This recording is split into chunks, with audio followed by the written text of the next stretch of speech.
Si XRP ay isa po sa mga kilalang crypto assets kung saan ay nagtala ng pinakamataas na yearly close nitong nakalipas na taong 2024. Ngayon ay maraming analyst ang naniniwala na maaari itong umabot sa mas mataas pang presyo ngayong taong 2025. Ayon po sa isang crypto analyst, maaring maabot na XRP ang presyong $27 sa pagtatapos ng taong ito. Ano po ang ibig sabihin nito para sa atin bilang mga traders at investors na XRP? Kaya yan po ang ating aalamin sa video na ito. Pero bago po tayo magpatuloy, ay nais ko lamang po munang bigyang linaw ang aking disclaimer kung saan ang nilalaman po ng video na ito ay hindi po ito isang financial advice. For education and information purposes lamang po ang layunin nito. Ayan, umpisahan po natin sa kung ano po ang nangyari kay XRP nitong nakalipas na taong 2024. Ayan, ang 2024 ay isang malaking taon para kay XRP. Matapos po ang ilang taong underperformance, bigla itong umangat ng higit 370%. Mula po sa starting price na 0.61511, umabot ito sa pinakamataas na presyo na 2.90550 bago nagtapos sa presyong 2.07924. Ito po ang unang pagkakataon sa kasaysayan na nagsara si XRP sa presyong higit $2. Ayan, ano nga bang dahilan ng pagtaas na ito?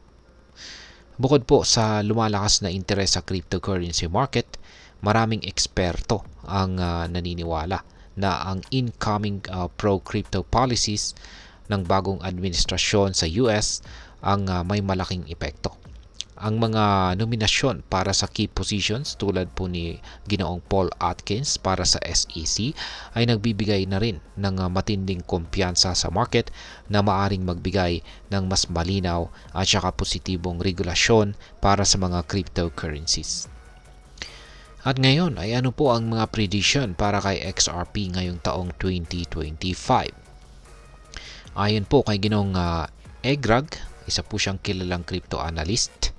Yan, ayon po sa kanya ay gumamit po siya ng linear regression channel at saka Fibonacci extensions para sa kanyang mga predictions.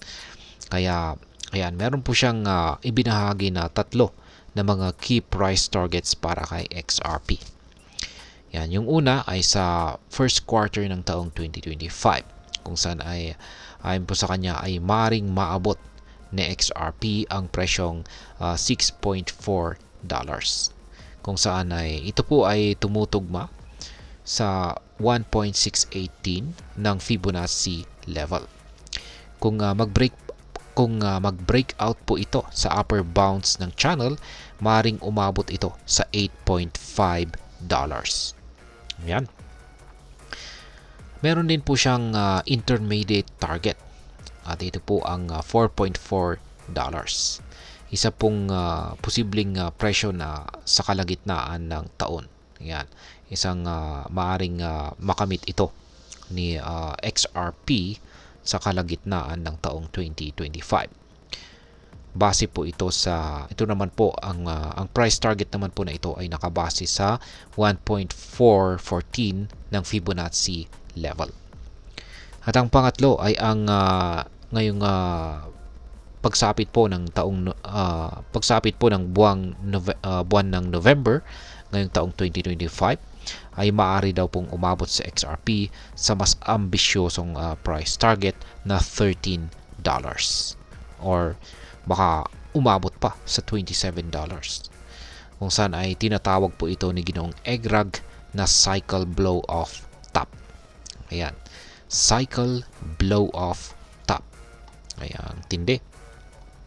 Ang cycle blow off top ay tumutukoy po ito sa dramatic na pagtaas ng presyo na madalas pong sinusundan ng mabilis na pagbaba.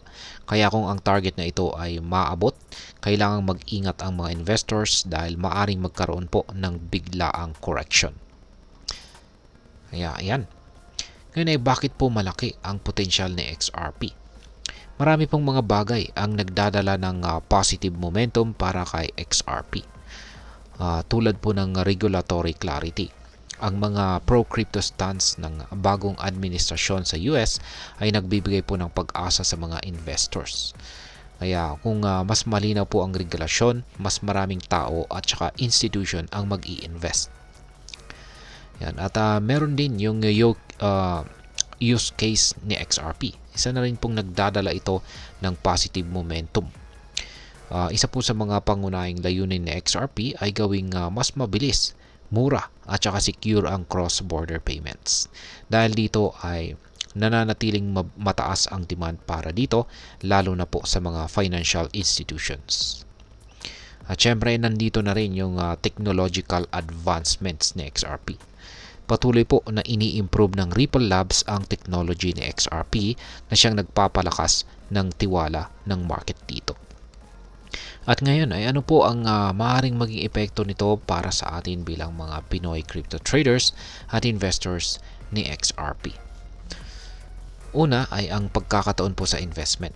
Sa presyong $2.14 o humigit kumulang 120 pesos, mas affordable pa rin itong si XRP kumpara sa ibang top cryptocurrencies. Kung maabot nito ang $27, ang bawat token na hawak natin ngayon ay maaring magbigay ng malaking kita. Pangalawa ay ang risk management.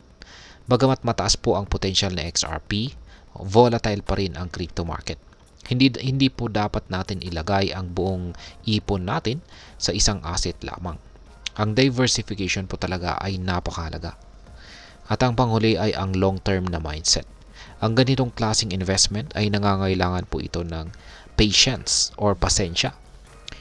Hindi po agad-agad na kikita tayo rito. Kaya't mahalaga ang long-term na pananaw. At ngayon ay ano naman po ang aking masasabi tungkol dito. Si XRP ay isa po sa mga promising assets dito sa crypto market. Lalo na't suportado po ito ng matibay na use case at saka positive regulation.